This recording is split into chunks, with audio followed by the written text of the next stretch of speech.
Is your grocery bill out of control? Let's discuss how to slash your spending with these shopping strategies that I have here for you guys.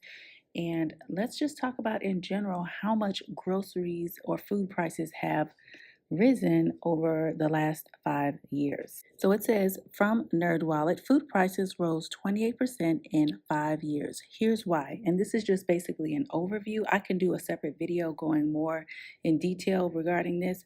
But basically, higher operating costs, supply chain disruptions, and corporate profits have contributed to high food prices since 2019. I know I am not the only one that is feeling the squeeze of the wallet and getting less and less product every time that I go to the grocery store. I just talked about in another video how I purchased 8 things at Walmart, nothing that was like a full complete kit meal or anything like that, and I spent $46 there, and then turned right around and went to Aldi and spent $100 on some additional things that I needed. It says higher production, labor, and fuel costs have rippled through every aspect of the food system, as well as supply chain disruptions caused by global events. Severe weather and disease have affected many essential crops and livestock, along with some food companies that sought to maintain or increase profitability while facing these volatile conditions. So, we're going to discuss and talk about from this article that I saw from the Dave Ramsey website, just some ways that we can save on our grocery bill. About 2 weeks ago, I conducted a poll on the YouTube community post, and I was asking individuals, how much do you spend on your groceries weekly? It was almost split between $100 per week and $200 per week.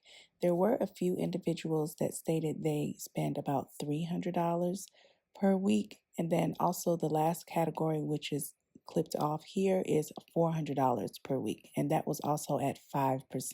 So 300 and 400 were at 5%. It was about 21 people that voted on this particular poll and question that I asked. But still, let's see how we can go ahead and save some money. Even if we have a little bit of a larger family, there are still things that we can do and implement. I did a previous video talking about how you can save during inflation. That was about 7 different ways, tips, steps, but I'm going to be giving you some more tips and ways that you can save. This article actually lists 25 ways. I'm not going to go over all 25 ways because some of these things are duplicates of what I've stated before, but I do want to share this information with you so that you can make wise decisions while you are shopping for groceries and or maybe make some alternative moves regarding that. So the first thing that I want to talk about is how we redefine dinner. Now this one is a big one in our household because sometimes I just don't want to do a full-on big huge meal.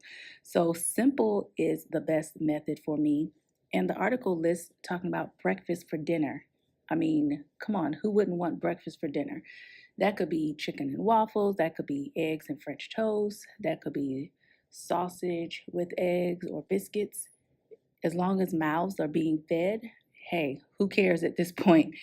And it's also probably a little bit cheaper than actually doing a full meal. So I wholeheartedly agree with redefine what dinner looks like for you. It doesn't have to be a traditional sit down meal in a sense of a large like Sunday dinner type thing, but you make it to what you want it to be. It could be grilled cheese with tomato soup if that's something that you want, or it could be as simple, as like a tuna casserole. Here I want to share where it talks about raid your pantry, number 3. Definitely you want to make sure and see what meals that you can get from what you already have on hand. That may mean looking at the back of the pantry and seeing exactly where those canned goods are, or that bag of rice, or maybe some other things that you purchased and you're like, hey, I can actually do something with this before the expiration date. So you definitely want to look at raiding your pantry to see what you have so that you can make meals from that to help with the grocery costs and your grocery budget. Something else that you want to do is know when to shop, which is number 5 here on the list. So it says when it comes to getting a good deal, timing is key. So you want to make sure that you look at special deals at your grocery stores, look at those circular ads, look online at those circular ads or the physical circular papers that may still come in your area. You can also clip coupons for your favorite stores as well and have those ready to go and loaded in your app. Moving on to number 8, it says stick to the grocery list. Now, this is something that is super important.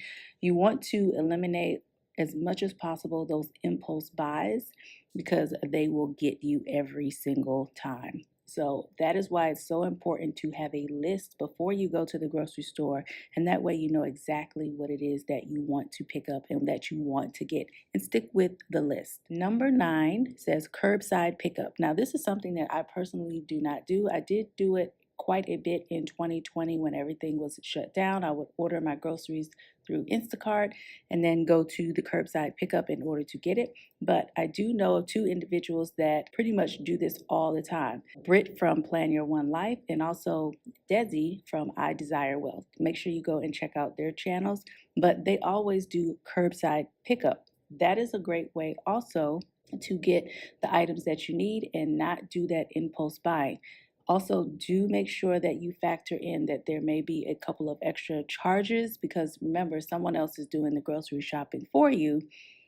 So you may want to look at those service fees and see if it's actually worth it for you, as well as if you don't want to do the curbside pickup and you want it delivered to you, how much extra that will be. Or that is an option that you have as far as helping you to save money on your groceries. So we're going to skip just a little bit and go to number 14, limit your shopping trips. Meal plan and stick to the grocery list that you have. Joel and Chrissy from the Long Run with Joel and Chrissy, they always meal plan. So make sure you go over and check out their channel. They always have something seasonal that they enjoy doing, and it doesn't take a lot of ingredients, but they only shop maybe like once a week or so, or they do like one big grocery haul for the month, but going to several different stores. So you want to limit the number of times that you're in the grocery store because what happens whenever you go to the grocery store? Whenever you go to the grocery store, you end up getting more and more things. So you want to make sure that you are limiting how much that you are going to the grocery store and using that list that you have. Number 17, test out your green thumb.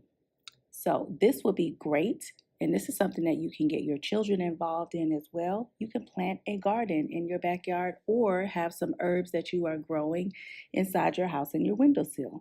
We've had before garlic, tomatoes, bell pepper. Stephanie from Budget for 5 with Stephanie. She has her own livestock that she often talks about on her channel. Make sure you check out her channel as well. And that also saves money by having livestock that actually produces food for you, okay? As well as having that green thumb, just test it out with something small and simple that you can do. Don't overwhelm yourself and try to do something that you don't need to, or do something that's very overwhelming for you. Also, if you have friends or family that has their own garden, that may be an option as well, because sometimes those gardens produce an abundance of food and they just can't eat it all up at one time. We do have a friend here that provides us with some food, mint, as well as thyme and other herbs and foods that she has in her garden, and it has saved us quite a bit of money. Number 18 is use the apps on your phone. I've talked about this so many times. You've got Ibotta, Receipt Hog, Receipt Jar, Fetch. I do have referral links in my description box if you want to look at any of those. I also have some tutorials regarding how to use those apps as well. Just look in my side hustle playlist and you will see all of that information as well as the description box. But this is a great way in order to receive cashback for grocery purchases that you make in order to get some money back and put that back into your pocket. So if you are not using apps, make sure that you go ahead and sign up for those apps and see exactly what you can get cash back on. Number 21, if you buy it, use it. And I know that I am guilty of this, where I will have fruits and vegetables that will go bad. At home right now, I have 2 packages of strawberries that I need to go ahead and cut up and put into some yogurt, some cereal, oatmeal, or just have it for snacking and bringing it to work. But you want to try and use the items in either a dish if you see that it's going bad. So if you have apples and you see that they're getting a little bit soft, go ahead and put them in the crock pot or a pot to make some applesauce. If you have bananas that are getting really ripe, why not go ahead and put those in some muffins and in some muffin mix, and that can go ahead and sweeten up those muffins for you. You can have banana muffins. So try and figure out ways that you can use the items. Even if you bought them and you had good intentions initially, you want to try and see how you can use them before they go bad, because we don't want to waste money based off of some things that we've already purchased. Number 24, skip the packaging. What this means is those pre-packaged items, those items that are already cut or shredded up for you, they cost a little bit more. So opt to do it yourself. So what I mean by do it yourself is with cheese, meats, vegetables. Instead of you buying the packages that are already cut, the shredded up cheese, get the block of cheese, get your grater at home, and go ahead and grate the cheese. You can also freeze whatever that you grate up if you don't use all of it. Same thing with different meats. So instead of buying the shredded rotisserie chicken, why don't you just buy the rotisserie chicken and go ahead and chop that up and shred it up yourself? It will save you a lot of money. It's the same thing with veggies. I love getting those frozen veggies because it's just so convenient, but there's also a hefty price tag with it. So if I can get vegetables that are on sale, chop those up, and then the ones that I can put in the freezer, I will do so. So skip that pre-packaging for them. That will save you money at the grocery store. And then last but not least is leave the overspenders at home. Now, who are the overspenders? The overspender may be you. So you may have to reevaluate yourself. But typically, it's those individuals that don't like to stick to the list and they just want to go from aisle to aisle in order to get things. Those could be your children, those could be other family members that are living with you. You have to stick with the list. Again, it could be you. So you have to use some self control and self discipline in order to help yourself out so that you can start saving money at the grocery store. If these tips seem really helpful to you, let me know down in the comment section. I know that I skipped over quite a few of them, but some of them I had already covered in my other video. But feel free to go back and look at this article and read it in its entirety to see all the other ways that you can save at the grocery store and help your budget out. Remember, guys, we are trying to help each other out as far as tips and tricks in order to save and also to still be able to live. So if you have anything that you want to add that maybe this article did not highlight or share, leave that in the comment section below. If you are enjoying this type of video and you want more videos like this, make sure you leave a comment and a like. If you are not subscribed to the channel, subscribe to the channel so you can get more information regarding budgeting, investing, as well as mortgage-free life, and of course, side hustles. Until the next video, guys, bye.